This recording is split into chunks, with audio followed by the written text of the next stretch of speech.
Welcome to the Brute Strength Podcast, bringing you worldwide experts from all areas of health and fitness. We cover training, nutrition, coaching, and mindset. Welcome your host, strength and conditioning coach, 2012 and 2013 CrossFit Games champ, Michael Cazue. Mind, body, brute. Hey, and welcome back. My name is Mike Cazue, and you're listening to the Brute Strength Podcast. Today, I've got another relationship episode for you guys, because each time I do that, you give me a lot of good feedback. So today, I've got Jayson Gaddis on the show. Jayson is the owner of the Relationship School and the Relationship School podcast. And we got introduced through a mutual friend. Actually, a mutual friend turned me on to his show many months ago, and I started listening to it. And it is just, it's phenomenal. There's so much like philosophy about relationships, but also tactical stuff that you can use in your relationship. So if you're really interested in this stuff, I highly recommend checking out his show. On this episode, we talk about his transformation from an average Joe to the love warrior that he is today. We talk about why we struggle with relationships as a society, the power of vulnerability, and how to start having vulnerable conversations in your relationship if you're not already. And then we talk about sex. We talk about the importance of sex, what to do if one person wants more sex than the other. And we talk about the quality of sex versus quantity, specifically fast food sex versus gourmet sex. We talk about how to attract the person of your dreams into your life. So if you feel like you are in a phase of your life where you're just ready to find a partner and you're really not sure, where to start to find that person, we go into how to do that. And I think it's a very simple, but the most effective approach of going about it. We talk about actually how to know when it's time to leave a relationship, and then how to recover from a breakup or divorce. And then finally, we discuss rituals that both of us have in our relationships that have had a big impact on them. So before we get this show started, if you haven't done so already, please head to iTunes, leave me a quick review, hit the subscribe button. And if you love this show, please share this episode with a friend. Jayson, what's up, man? Thanks for joining me today. Yeah, good to be here, Michael. Stoked. So how did you become Jayson the Love Warrior? What's the story there? How did you go from a normal person to Jayson the Love Warrior? Yeah, well, no one really calls me that, but I like it. I'll take it in this moment. I think I saw that somewhere. Maybe I just made that up. I'm not sure. I probably wear shirts occasionally that say that, so that could. Gotcha. But basically, the question I think I hear you asking is just, how did I become someone that would wear a fucking shirt that says Love Warrior, right? Yes, that. Yeah. I was really incompetent at relationship. I had especially relationships with women. I had a lot of friends. Yeah, so I used to be very incompetent at interpersonal and especially intimate relationships. I was that guy that kept women at bay, at arm's length, for years because I was scared, and I didn't know I was scared. I was just making them wrong, and I was like, the grass is greener with this other woman, and I was in enough pain, to make a long story short. Finally, after repeating, say 7 or so failed relationships in my 20s, that I was like, I think I'm the problem. And that was a really pivotal moment in my life because I identified that I was the one common denominator in all those failures. So that had me look squarely in the eye of myself, and I was like, shit, man, I have something to learn here. So moved to Boulder, Colorado from Utah and enrolled in grad school, didn't know anybody, and started studying myself. So was there an event that had you realize you were the common denominator? How did you realize that? There was an event. I was sitting in a Subaru in a Whole Foods parking lot with my girlfriend at the time, breaking up with her. And I'd been trying to get her to break up with me for months because I was too much of a coward to just, right. look her in the eye and say, hey, it's over. I was just sort of dodging and weaving because I didn't want to be the bad guy. I was sensitive underneath my armor, and I didn't want to look bad and and I was just ashamed and had a lot of pain. And this was I had this conversation so many times with women where I was breaking up with them again. And there was no real valid reason other than, I don't know, it just doesn't feel right or something. And in that car, I felt like I had some kind of awakening moment where it literally hit me in the car with her as I was breaking up with her. And I was like, I actually said out loud, I think I have a problem. And I was so used to blaming the other person with the problem, even a shocking statement to myself. And she looked at me and was like, yeah, I think you do. And minutes later, she suggested I go to counseling. And I didn't even really know what counseling was, but I was really receptive. I was like, yeah, I think I need some feedback here. I think something's going on my side. And, it was just a kind of an emotional moment. And I left the car, we hugged, and it was a decent breakup. And I got back in my car and I got in the driver's seat, and it was like the first time I'd felt invigorated after a breakup conversation rather than, relieved and kind of ashamed and ready to go drink a beer. I felt all this energy, and I was like, whoa, because I had just realized, like, damn, I'd taken responsibility. And that was really the beginning of a whole new life. What is it about human beings that when we take responsibility, it makes us feel alive? Gosh, I don't know, but it's such a powerful thing to move. I think it's one of the biggest human developmental steps a person can make is to go from kind of everything's on the outside and blaming everybody else or blaming myself to finally saying, actually, I can do something about this. There's something so empowering about that, right? Yeah, it's got to be something to do with the story that we're telling ourselves, right? If it's her fault every time, then we have this feeling of being powerless and almost being a victim, right? And that's a whole different set of feelings than, hey, this is my responsibility and I can and will do something to change about it. Yeah, I think you're right. It's that, and then it's kind of like it's got to be embodied also, right? To be genuine. And it just hit me, and it's like I felt my heart, and it was like, whoa. It was a transformational moment. So I'm sure at the time you probably didn't have any like therapeutic language. You certainly didn't have all of the knowledge that you do today about relationships and just the way that we operate. So once you started to go into therapy, what did you realize, like what was actually going on? What did the therapist help you learn about yourself that was kind of standing in the way of you and a successful relationship? Yeah, I think the big thing that therapy got me was insight into myself that I had never previously looked at. And I was a journaler. So all through my 20s, I journaled, I read leadership books. So I was kind of into growth, but I was into more adding on layers versus taking off layers. So I had a whole strategy to get people to like me. And I was into using personal growth as a strategy to get more people to like me and women to like me. And so therapy was about taking the mask off and finding out who I really was. In the first 6 months, when she'd asked me, how are you feeling? I said, I fucking have no idea. I couldn't identify a feeling. I just felt numb. And because I was so emotionally locked up from years and years of conditioning myself out of feeling anything. And then once the dam broke, man, I was a sobbing mess. And rage came out and tons of grief and emotions and hitting pillows and screaming. And and I was really going for it. At that point, I was motivated because I wanted the answer to my dissatisfaction. Because even though I had a lot of friends in my 20s and I finally figured out how to get girls to like me, I was depressed. I was miserable on the inside, and I didn't know why. And so ultimately my search was to figure out, why is this? Why am I feeling off? What is this off feeling anyway? And it's coming from inside of me. So I got to dig in there and figure it out. So fast forward to today, you are, you are Jayson, the love guru or the love warrior. I know that you're in a committed, successful relationship.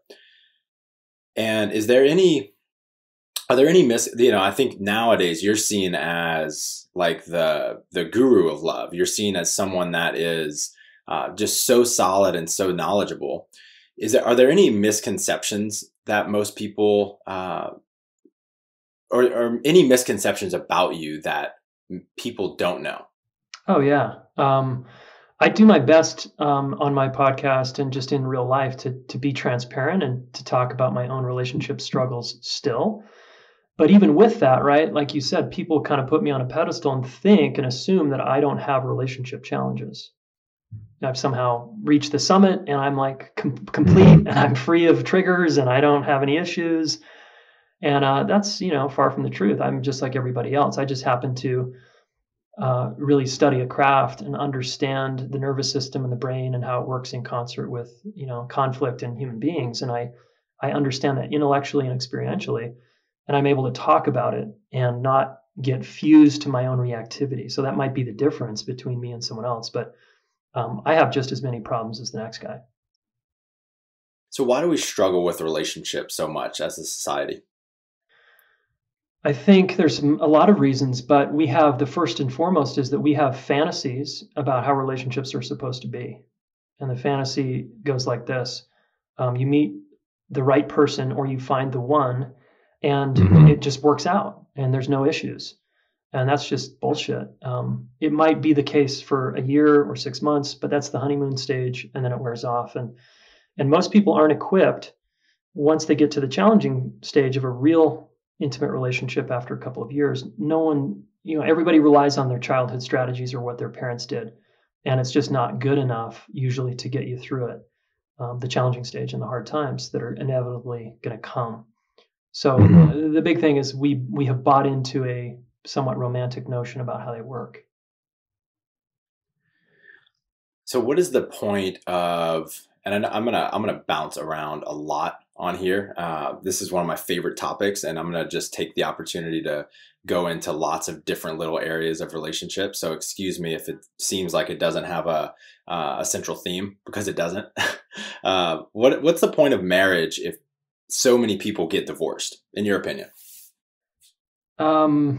I think to me, marriage is a privilege and a luxury item that is available to those who want a life partner. And I see marriage and monogamy as kind of like we're all different animals in this animal kingdom. Like if you look around in the animal kingdom, some animals are monogamous for life and some are not. Most aren't, but many are. And so anyone who tries to superimpose their values on top of yours and say you should be married or you should be poly or you should whatever, they're just putting their values on you. But for me, I'm a monogamy guy because that's what works for me. And I have an endless amount to still explore with my partner of 11 years. I feel like we're just getting warmed up. It's kind of it's a broken, how people do marriage is broken. But marriage has a tremendous amount of possibility, and I think it's limitless in terms of what two people are capable of together. And most people don't want to live alone or die alone, so marriage is still attractive. We all want to belong to some degree, anyway. What's the difference between just a very long-term committed partnership and a marriage? Yeah, tax benefits. A label, perhaps vows, perhaps a ritual, perhaps a family gathering. But at the end of the day, not much. One very interesting thing I heard, I think it's a mutual friend of ours, Annie Lala. One thing she told me a couple of years ago is that one of the benefits of being married is how other people treat you. And I would like to be the type of person that's totally unaffected by what other people think of me. And that is just not the case. And I've personally witnessed people just giving my relationship more respect and even respecting me a little bit more as a mature adult because I'm married, just as a different person or as showing up differently in the world as a result of being in a marriage. So I think that and when I heard that, that is valuable to me. I want people to take our relationship very seriously, and if some people just wouldn't do that, if it wasn't a marriage, then I wouldn't like that. So that's been an added benefit. Yeah, I would agree. I mean, it's like business. Like most people don't succeed as entrepreneurs, right? And so the people that can sustain a partnership over many years and actually are fulfilled, they don't just act like it, but they actually are fulfilled. That's attractive to other people. It's like, dude, how are you doing that? Like what's working over there? Because most people really struggle in long-term relationships. So all of the rest of the stuff that we're going to talk about requires vulnerability between partners. And so before we get into those things, let's just talk about vulnerability a little bit.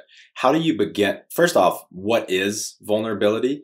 And then how do you begin to have vulnerable conversations with a partner if that's not the norm in your relationship? Okay. First part of your question, what's vulnerability?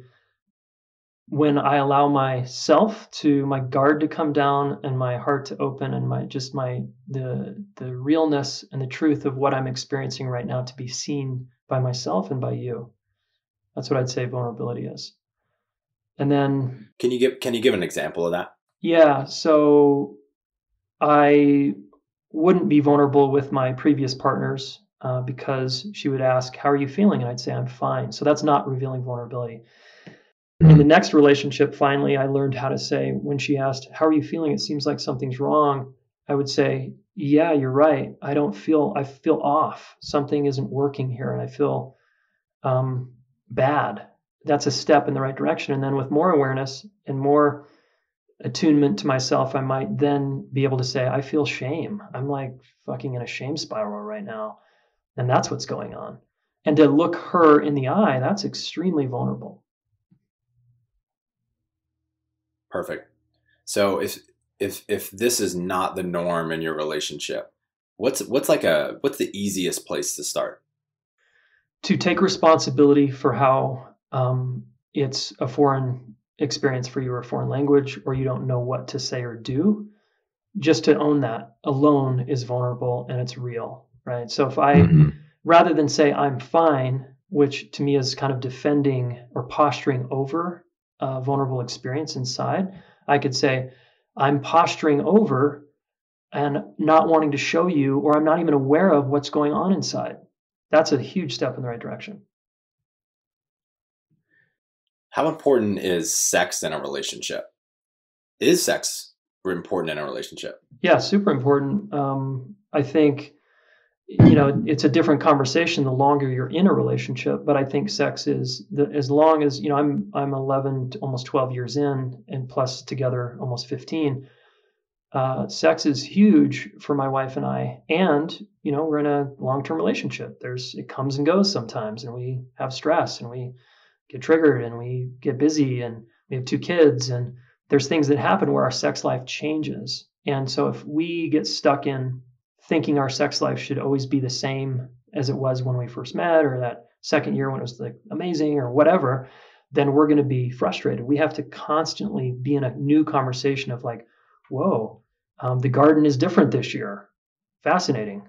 There's weeds, or whoa, it's really abundant this year or this month. And so I think it's really vital, especially for a point of dialogue and a point of a shared union and experiencing the cosmos, or whatever you want sex to be. Sex is it's also a crucible. It's just a practice ground. It's a training ground to learn about yourself. So I'm sure you see this all the time. I'm only 28 and I'm already seeing this in marriages with people around my age, where one or more of the partners are just not that interested in sex. And especially when one partner just has a much lower sex drive than the other. If that's the case for people listening, how can they approach this situation? Well, like any challenge in your relationship, it's a learning opportunity. It's a growth opportunity. So the first thing I would be recommending for this couple is to get to the table and talk about it and be vulnerable and real with what's actually going on. Honey, it seems like your sex drive is much stronger than mine, and I don't feel like having sex with you, but it's not probably about you, but I'm not feeling any desire. And for her to come back and say, well, I want you more. What are we going to do? Like, this is a problem that couple needs to solve. And it's an opportunity for them to get closer, to get to know each other. It's probably a stage or a phase of their relationship. I would encourage people to not not get too discouraged and not throw in the towel, make the person wrong, or go seeking elsewhere until you've thoroughly done your homework and investigated more about yourself and the other person to learn what's really going on here. What the example that you threw out, I think, is a super common one. What are some remedies of, or where might the rest of that conversation go? One person just doesn't feel that much desire for their other partner. What might be the next step? If I'm not feeling desire for my partner? Yeah. Yeah. So again, to take responsibility for that without making them wrong. A lot of people think, well, it's because I'm not attracted to the other person. I've worked with a lot of men over the years who use that, and it's a red herring to what's really going on. And what invariably I discover if I work with them and they're willing to go there is that they're afraid. That's the same reason why a guy will lose his erection, is because he's in a fear response, because he's that sensitive and something about the dynamic is off. And then he makes it about her so that he doesn't have to take responsibility for his fear. Gotcha. Interesting. What's your take on fast food sex versus gourmet sex? The quality of your sex. How much does that matter? I think it matters a lot. Anybody can be a monkey that has sex with a lot of different partners or sex all the time. Not everybody can be an amazing lover who is extremely attuned and present and can deepen with one person over time. Those are two different things. Mm-hmm. So you already started to speak to monogamy. Why have you and your wife chosen monogamy? I mean, you're in Boulder, which is a very, very open society. Why monogamy?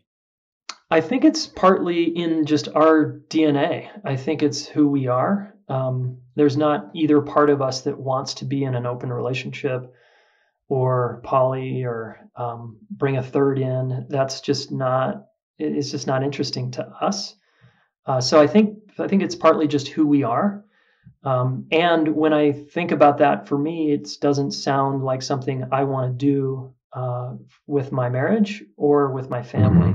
I feel really protective of my bond with my wife and our vibe with our kids and how we roll, not because society told me to, but because that's what I feel inspired to do. This is how I feel inspired to show up for my life. And like I said earlier, she's an ocean that's pretty endless in terms of how much I've explored her and how much she's explored. I think we're just getting started. Yeah, I love that take, man. What is your opinion on, have you read Sex at Dawn? I still haven't read that. Okay. So one of the theories there is that one of the reasons that, and obviously this is just what they're saying. I'm not saying I believe this, or that this is the truth, but they said that we discovered chimpanzees and other similar apes first, and those animals are monogamous. And they're saying that we're more like the bonobos. They think we're more like the bonobos, which we discovered much later. And because we discovered them much later, we started to identify with the chimpanzees, the monogamous apes, much sooner. But bonobos, which they're saying we're more alike, are polyamorous apes. And so their whole theory is that we're supposed to be poly, and if we hadn't discovered the ape first, then we wouldn't have this idea in our head that we're monogamous. What are your thoughts on that? Yeah, I test everything against my own experience, and so that doesn't hold water to my own experience of, well, then how does that explain who I am in this lifetime? Because that doesn't fit for how I see the world or how I relate to the world. I think it's interesting, and what ends up happening that I see is that people that aren't like me, that are more bonobo-ish or poly-ish in their nature, because that's who they are, if they subordinate to a monogamous framework, they're going to resent and resist monogamy. And they're going to be like, this fucking sucks. I don't want to be in an institution. I don't like this. And then they're going to blame that. and not give themselves permission to go be in an open relationship. So again, to me, it's not about right or wrong, better or worse. It's just who are you and what works for you. Right. One thing I see a lot is people going into an open relationship or a polyamorous relationship and it really not working out for them. And then later they realize that they were just avoiding intimacy and they were afraid of intimacy. How do you recommend people navigate those waters? Like, how do you discern whether you're someone that is going to kind of needs or will do better in an open type relationship versus, you're just avoiding intimacy and avoiding really letting someone see you? Yeah. Well, that's what I see a lot. Not all the time, but I do see that a lot. And, people learn through their experience the best. So I tell people, well, go open up your marriage and find out if that's who you are and that's what you really want. And like you said, they return sometimes a year or two later, sometimes at a very high cost to their family. Right. That wasn't true. I was just scared, or I really wanted to be with just one person. This poly thing, I got my rocks off, or I slept with countless people, and it just actually wasn't the fulfillment that I was longing for. Because a lot of people will think the grass is greener. And again, we come back to what I said earlier, which is most people don't know how to navigate interpersonal challenge, activation, triggers, upset, and they don't learn. And so when you're unwilling to learn, then you're probably going to see your partner as a pain in the ass and not want to look through into deeper layers to see that actually you're just projecting all your disowned parts onto them and you're unwilling to love that part of yourself. I mean, there's so many cool ways to get under that if I'm working with someone or what we teach here at the school. And a lot of people don't want to do that level of work. They want the relationship to be easy, and easy is over with the other person where it feels sexy. Right. Do you think it's safe for most people to just go out and open it up as an experiment? How big is the risk of irreparable damage being done to the relationship? I think it's pretty high. I think you do that after you've earned your right and the chops to open it up. Like, if you're convinced that you know how to work through all the interpersonal conflicts in your current relationship and you're still like bored or not fulfilled, then yeah, maybe you are ready to add in the next layer of complexity and challenge. Because to me, you're just adding more challenge. Navigating another person's issues and all of their communication and their history with their parents and their baggage they're bringing to the table and their attachment style. And I mean, it's complicated. And the fantasy is people go in thinking it's going to be easier, and often it is for a little while maybe, but usually it's not in the long run. Yeah, and the sad part is it ends up being kind of catastrophic to some relationships. I've witnessed it 2 or 3 times already. So I think if that's something that you're interested in exploring, then start small. Don't just say, okay, we're gonna open it wide. We're gonna just have a wide open relationship. The way that I've heard it explained is go like one step at a time, go one base at a time, and then check in with your partner. I could go in much more detail here, but go very slowly. Check in with your partner all along the way, and always be willing. If you're truly committed to your partner, then always be willing to close it back up, either permanently or until the other person feels safe. Yeah. And here's another piece of advice I like that is look inside and see are you the kind of person that typically moves from one thing to another, especially when you get uncomfortable, or are you able to commit long-term to things that are hard? Or do you sort of sidestep and dodge and weave and look for a way out? If that's more of you, then you might be repeating another pattern. That's an interesting way to look at it. I've identified that pattern in myself outside of relationships for sure. In terms of like hobbies and sports and stuff like that, it's definitely in my nature to be a dabbler. And what I've come to realize is the times in my life where I'm most fulfilled is when I'm very focused on one thing at a time, right? When I focused on CrossFit, and now I'm very focused on jujitsu, and I'm saying no to a lot of other activities. and just going deep in one. It's been so much more fulfilling. And obviously a relationship is that to the nth degree. Yeah, that's right. Yeah, I've been a dabbler as well. I was also someone, even though my dad taught me, hey, when the going gets tough, the tough get going, I would sort of back out when things got hard, depending on the activity, right? And also this has to do with our values. Like I would back out of sports when it got hard, when the training went to the next level, because I didn't give a shit. It's when you tell me, like, you put something in front of my face that I give a shit about, I'm committed. I love it. So I've got a few questions to close here that involve different transitions, different moments of your life in terms of relationships. And the first is, how do you attract the type of person that you want into your life? Well, it's probably been said before on your podcast, but you be that person, right? You be the kind of person that you would want to be with. I really think it's maybe cliche at this point, but it's really true. Like, do you want to be in a relationship with yourself? If there's something that's not working in your own life, do something about it, because that's either a repellent to someone else or it's an attractant, and you're going to attract someone who actually wants to beat up on you or enable you. So you got to really ask yourself that kind of question, I think. And what are some of the biggest problems you see in people that are, they really feel like they're ready to find their partner, their life partner? What are some common problems you see people making when they're trying to do that? Yeah, it's kind of in the question, which is, some people have the scarcity mindset of like, the right person's not out there. There's no good women in this town. There's no good men in this town. Blah, blah, blah. There's 7 billion people on the planet. Your person's out there. In fact, there's more than one of them. It's going to be okay.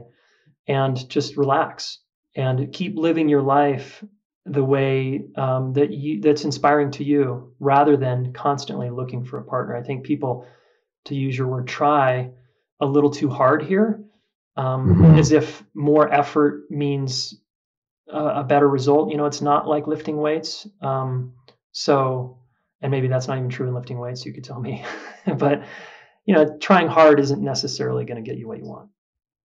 Right.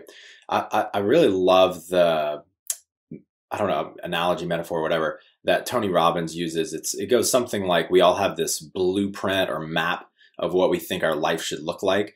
And if at any point in our life where we are, if that's not lining up with that blueprint, then we feel like we're off base. We're not succeeding. We're not doing what we're supposed to be doing in life. And what seems to happen is everyone has this idea of when they should find their partner, when they should start dating them, when they should get married, when they should have kids, etc. And then when they're either like coming up on that point, they're in that point, maybe even they've surpassed that point, it consumes all of their energy, right? They're totally focused on finding that partner because their blueprint says that's when they're supposed to find their partner and marry them.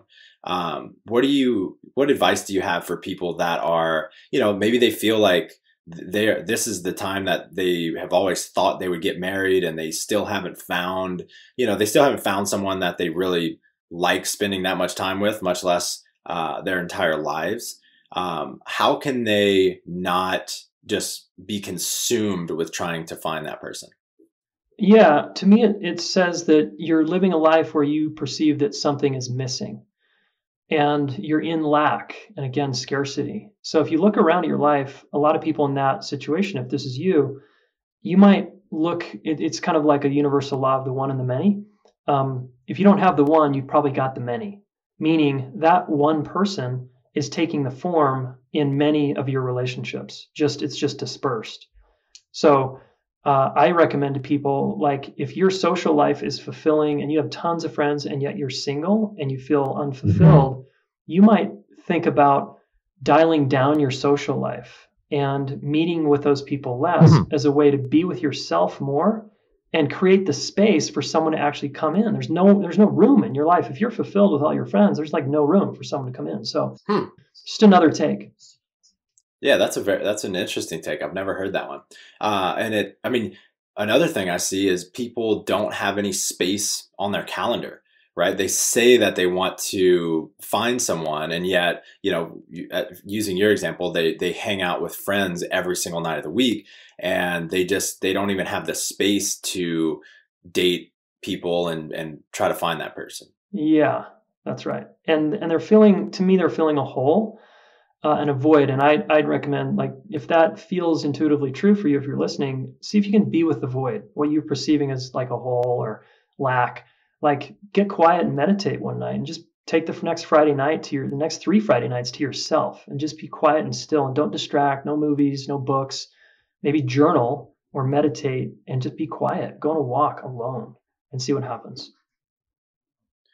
And I'm sure anyone listening I'm sure this will resonate with just about anyone. The sexiest thing in the world is seeing someone that is just so passionate about life, and they've got things that they're interested in, and they are just comfortable with themselves, and they're authentic. And we can tell when someone is just like, their only focus is finding a relationship. We can tell when someone is, I don't know what the opposite of hard to get is, but we can really tell and read that, and it's not sexy.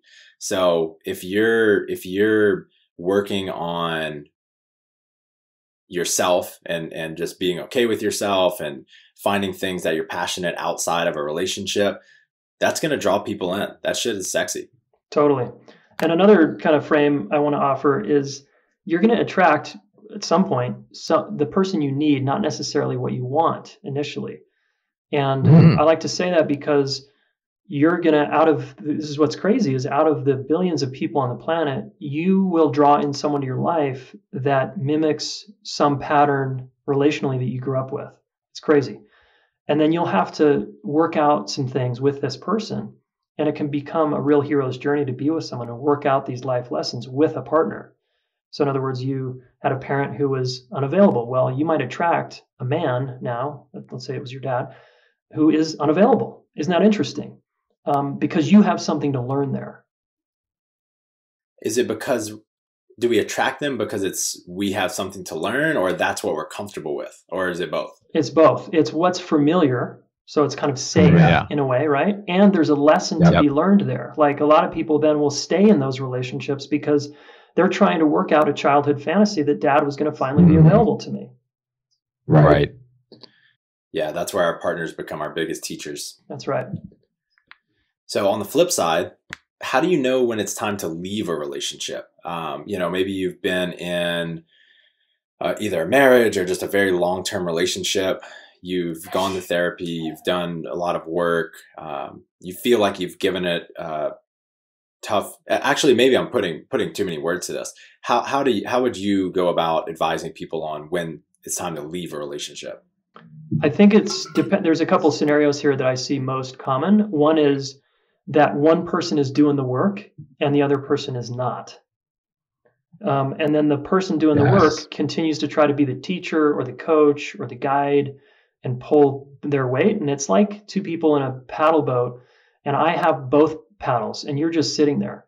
We're going to go in circles, right? Because I'm just going to paddle and you're going to sit there.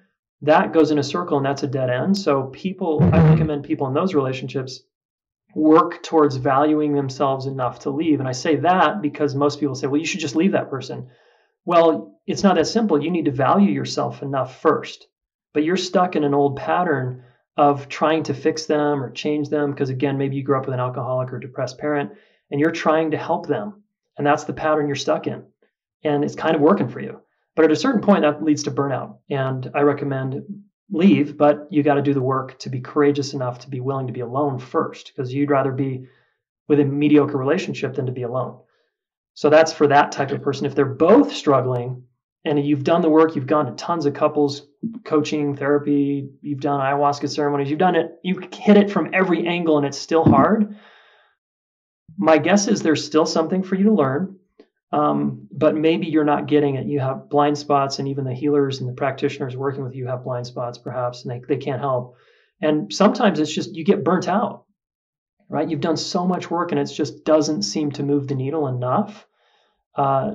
Sometimes it's like, let's just shake hands and be friends and go our separate ways. And sometimes that's okay.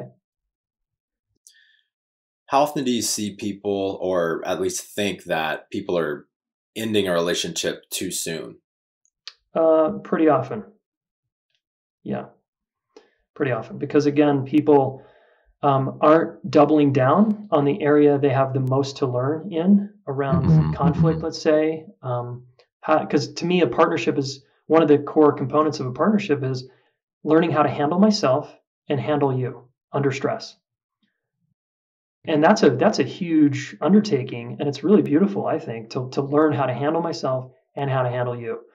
But a lot of people don't want to do that, again, because they're stuck in it should be easier. Right. Yeah, and it's hard to do. Well, this goes to the one person working, one person not. It's really hard to work on that stuff when one person is just totally unwilling to be vulnerable. It just doesn't work out. Yeah, that's right. Because if my heart is closed, our intimacy is going to be incredibly limited. And if I'm not willing to work on unlocking the door to my heart, then you're going to be really frustrated. And our intimacy, our sex life, our emotional heart connection, our inspiration together, all of that is jammed up. It's just not going to happen. How do people get over breakup or divorce? I've been close to a couple people that have gone through a divorce, and actually a handful. And some it takes 6 months, and some it seems to take a couple years. Is there anything that keeps people from recovering that they can work on? Any strategies you have? Absolutely. I see this too. And some people actually stay quite stuck for many years. And one of the quickest ways, just a hack here, is to make a list of all the benefits that this relationship is over. Benefits to you, benefits to your kids if you've got them, benefits to your community, but mostly benefits to you. How is this relationship ending going to help you in your life? And if you keep going and going and going with that list and make it really long, hundreds of reasons why this is, helpful, you'll start changing your perception about it, and your physiology will change, and then you'll be free. Wow. I love that, man. So simple, and I've never heard that. That is great. Okay. What else? Another one is to, if you're people that grieve the loss of a relationship, like let's say a breakup, like a brutal breakup, like I was so in love, like we had everything, and like this guy or this woman broke my heart and now I'm crushed and destroyed. That's usually a sign of the person that's destroyed was in a fantasy. They were they weren't in love. They were infatuated with parts of this person. And so the way to collapse or dissolve a fantasy is to write out what the fantasy was. And again, stack up benefits to the fantasy being over and drawbacks if the fantasy stayed alive. If the relationship stayed alive, what would be the drawbacks? Oh, that's great. So I want to finish this on more of a positive note. What are maybe one or two rituals that you and your wife have, or things that you recommend to clients that have the biggest positive impact on your relationship? For us, it's date night is huge. For us, we have regular date nights every week. I'm shocked at how many couples don't do that, especially couples with kids. Couples without kids, it seems to be they're sort of going on more dates or hanging out more together in the evening socially to do things. But for us, that's really big, regular and consistent date nights, because our life is very full. We're very involved in our kids' lives, and we love our family time. But if we get too immersed in that, we sort of start to lose each other a little bit. What does date night look like for you guys? It looks like on a Saturday night, we get a babysitter and we go out and we go to on a walk. If it's spring or summer, fall. If not, if it's winter here in Boulder, we might go to dinner early and then go to tea, get some chocolate, and walk. Usually our thing is walking or tea. Nice. And then we come home and, the rest is history. So that's important to us. Oh, that's what the kids are calling it these days. The rest is history. The other thing that we like is family time. family time is surprisingly, like for my wife, it's really generative for our connection, for me and her to be just jamming with our kids on the weekends or on a trip. So getting away from the screens and out in nature for us is huge. And it's for her to get me out in nature, because nature is one of my happy places. I connect to a part of myself in a way that, the day-to-day grind, I don't. And so that can also help our relationship a lot. And so that's really a high value of ours. That's awesome, man.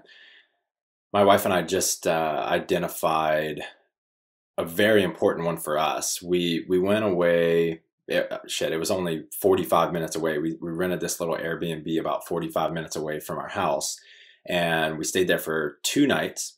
And on the way there, she was telling me how excited she was and everything, and kind of asking me how excited I was.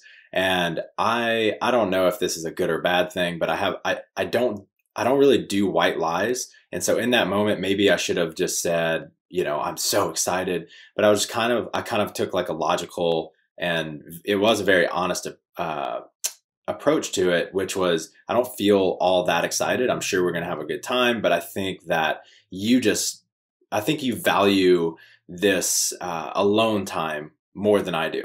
And fast forward to the end of the weekend, we left, and I felt the most connected to her and the most love I had felt in so long. And it had power so far outside of just our relationship. It just made me feel so much more alive and energetic. And I came away realizing, like, I need that time for just the two of us, away from the screens, away from work, unplugged time just as much as she does.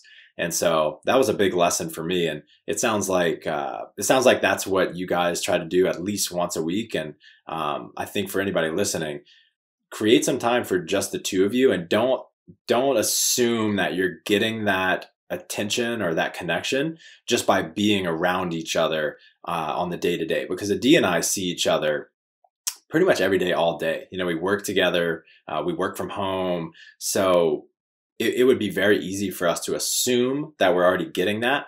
And yet there's something completely different when we intentionally go somewhere and to spend some time with each other. Yeah. Can I ask you a question on that? Yeah. What was there something that turned the corner there for you during that weekend, or was it just the time and space together? Or was there anything specific that kind of had you go, wow, this is actually extremely meaningful to me, and why haven't I been doing this? I think it was 2 things. One, anytime that I remove technology and I know I don't have to work for a day or two, something just incredible happens to my mind where I can relax and my libido goes way up. I'm more energetic, I'm happier, etc. So that happened. And then kind of connected to that, but different, is when I just am fully present with Adi, whether it be on a walk or on a date or for 2 days in this little cabin. When I'm fully present with her, or anyone for that matter, I just connect so much more deeply. So we had awesome conversations. We were relaxed the whole time, and I could just really embrace just being with her and connecting with her. That's so cool. Yep. Nice. Yeah, it makes a big difference. I mean, especially in like a male-female, if we want to talk heteronormative language here of man-woman, like if I'm on my screens a lot and I'm stressed out, that has my wife feeling not very considered. So it's actually really important discipline for me to put the screens away, to unplug from work, and to prioritize her and our relationship. And so if you don't want your partner to sort of complain, because that's how it lands for a lot of people, then it's like, right, then show up, like set things down and prioritize the other person and demonstrate that through your actions. Yeah, that's awesome. Yeah, thank you for that. Man, tell me about the relationship school a little bit. What are you working on? How does your whole how do you work? How do you work with people? Yeah, so I no longer coach people, or I rarely coach people. I do for the rare exception at a high fee, but it's a better use of my time to be teaching and developing curriculum for our relationship school. So we run 9-month trainings on the class you never got in high school or college that you should have that could have saved you a lot of headache and heartache. And it's really a class on how to do intimacy and a love relationship extremely well, how to become a pro at that. So it's 2 live events and virtual classes throughout. Here in Boulder are the live events. And then that really changes people's lives. And it's, to me, I really think it's the best relationship class on the planet. And it's the only one of this caliber and depth and length.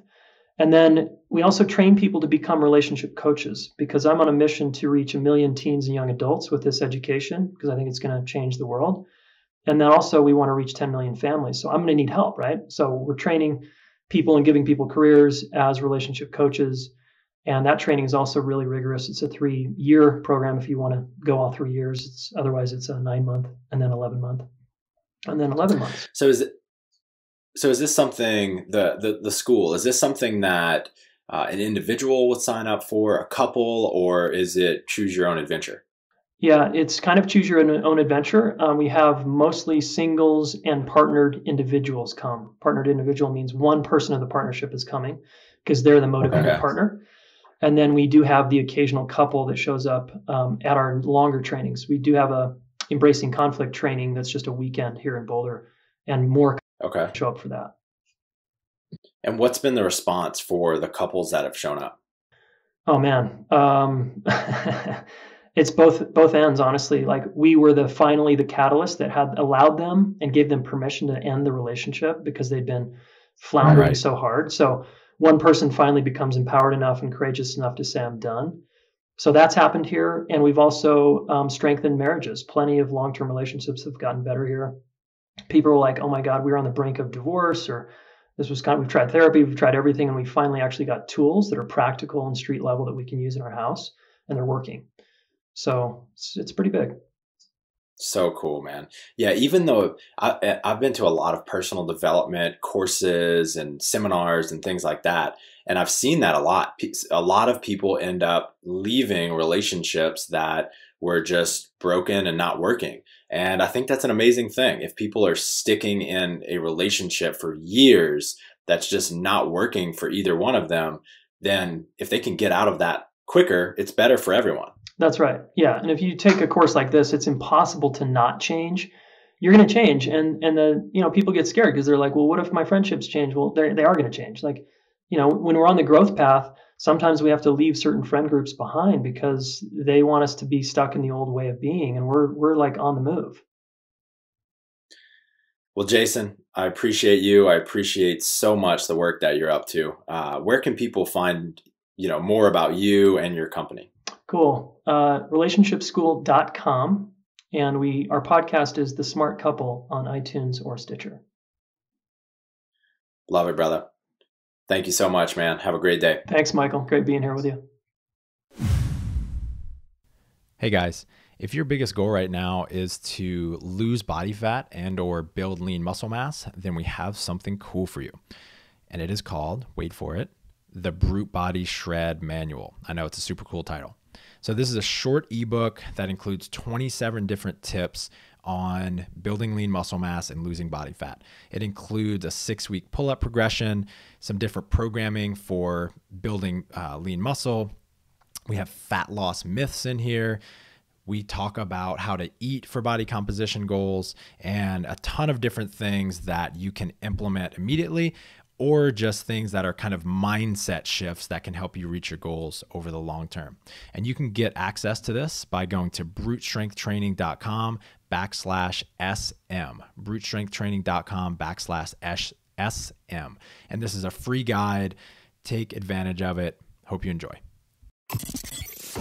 This episode is finished, but your training journey continues. Head over to brutestrengthtraining.com/SSW and grab your free pack of 32 accessory workouts that you can incorporate into your training and start improving your strength immediately.